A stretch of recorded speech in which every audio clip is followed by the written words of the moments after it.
زين حتى ايوه حتى الشيخ عبد الحليم هو الراجل ده الصراحة راجل ما مسكين، راجل قد عمله في القوات المسلحة.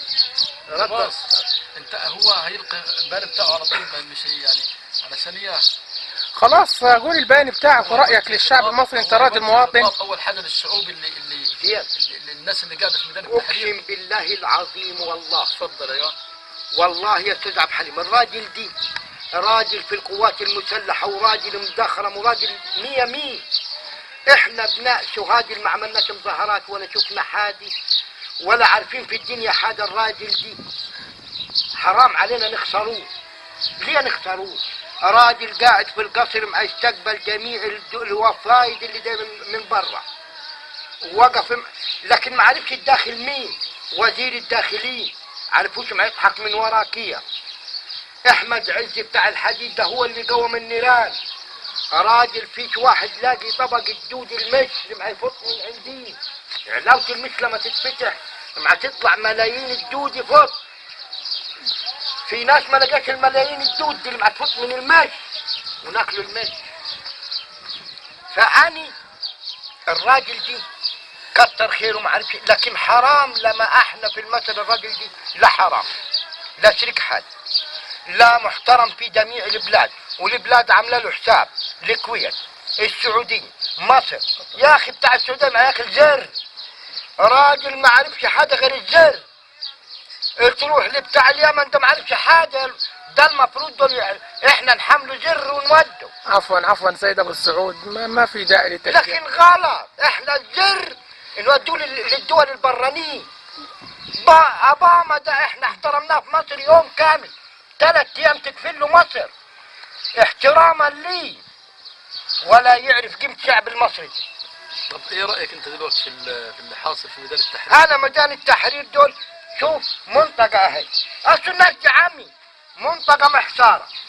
فين مدخل التحرير ده؟ ما نطلعوا له منين وندخلوا له منين؟ من تل رمسيس اقفل رمسيس، هات الدبابات وقف.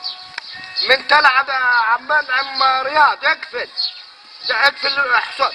تعالوا يا محافظات لموا دايره كامله على اللي مدخل اكل وشاي للجماندي. الجماندي لو ما لقيتش ميه وبكره كل ما لها تعفن هيطلع واحد يسلم ورا واحد يقول سلام عليكم.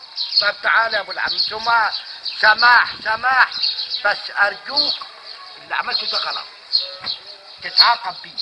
انا معاقب وزير الداخليه اللي خان حسني مبارك، راجل في الامن يطلق السجون في وقت واحد، في وقت جينا كله وقت كامل.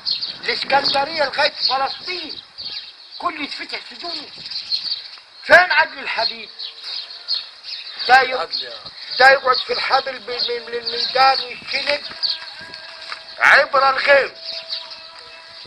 ما في رجال في الدوله يا اخي رجال. انت عايز تقول ان الحل للمشكله دي ان احنا نقفل الميادين؟ نقفل الميادين وبعد ما نقفلوها يسرح بالشغل بره، يقول خط الصعيد يشتغل عشان يعمل لنا انتاج ووكل الناس دي، وسيبوا المنطقه دي احنا مش هنشتغلوا لها دلوقتي.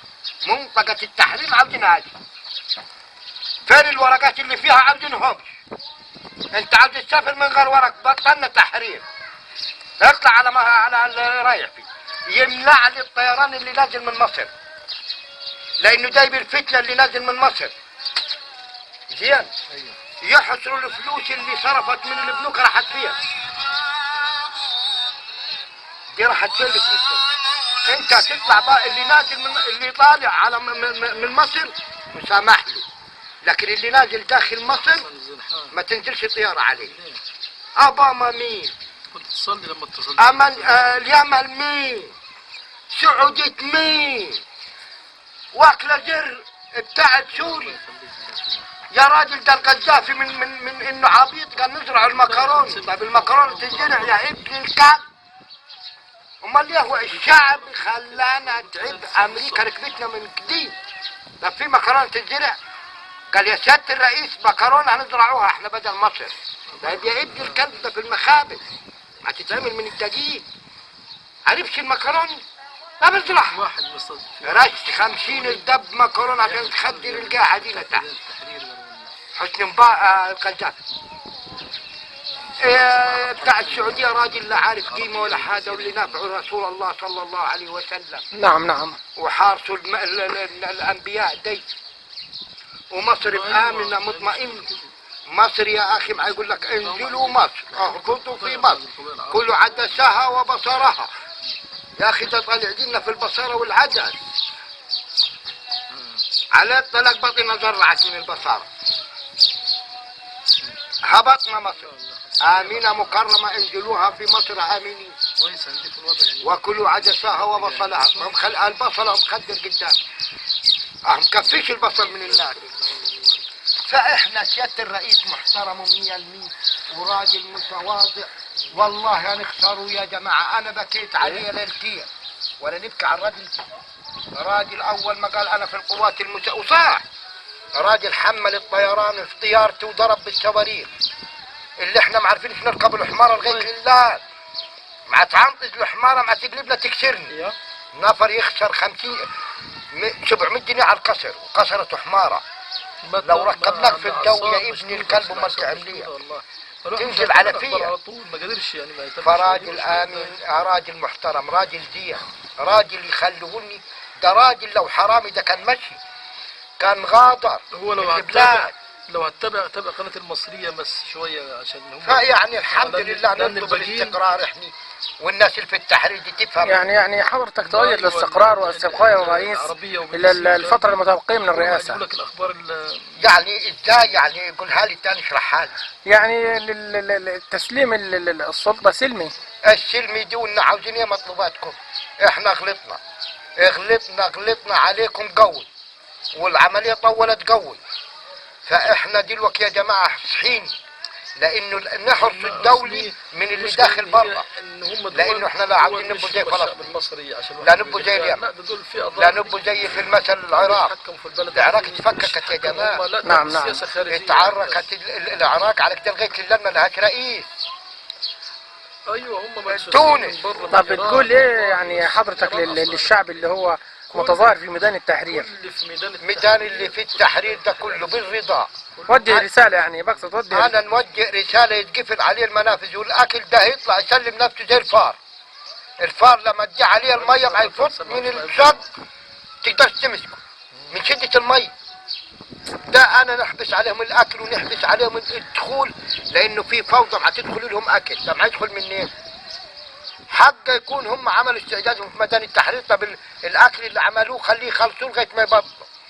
ما ياكلوا نابت هيخلص النابت. المي نقفلوها داخله منين؟ من التحرير.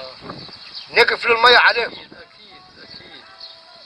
اكيد ايوه. انت لو ان الامه اجتمعت على ان يضروك لو ايوه. ولا على مين هو؟ نعم سيدي. هو معي انا ولا مع واحد؟ مع هاتف. زين يتقفل عليهم من مية التحرير خالص. يتقفل النور. في نور معدي يتقفل. بس سيد ابو السعود انا بطلب منك توجه رسالة للمتظاهرين المتضامنين في ميدان التحرير. انا نوجه لهم رسالة بالهداية ويطلعوا ياخذوا اللي عاوزين. شيخ الازهر الراجل نادى وقال تعالى نديكم حقوقكم في الازهر. نعم ايه اللي عاوزين؟ انتوا خايفين ليه الخوف ده كله؟ ما هم مخوفهم ايه؟ مخوفهم خايفين يطلع ما يلقوش الكلام دي. يا جماعة ريحوكم يا جماعة عيف أنا أطفال. البلد عاوزين لهاش خراب. عليه الحرام بالثلاث عليه الطلاق ما نسلطوا جني بقصبها. ما هنخلي واحد في ميدان التحرير بالزعزوعة ونروح قدحي. مش هنقول لك اطلع بالقصب. هم النهارده مع الناس ما يقول جمعة النص يعني النص نتفرج انهيدوا ونقوموا بهم تاني بالقصب. على سنه قال يعني احنا هنص قصب بس مش هناكل. العربية تتحمل وتفضل لنا قصب في ميدان التحرير. واضرب يا اول ما نتقرف وخش بالقصب. دعت يا فلان مص وانت تضرب تكسر البولة وتكرع. طيب كلامك صح، لكن ايوه التحرير والله بالقصب. اللي في ميدان التحرير اصلا ده مش تبع حاجه غير تبع اللي هم دول اللي هم اللي قاعدين، اللي هم قال لك وأنا القراءة ده اكتفيت مش برأيي. مش هياخدوا حل، اللي قاعدين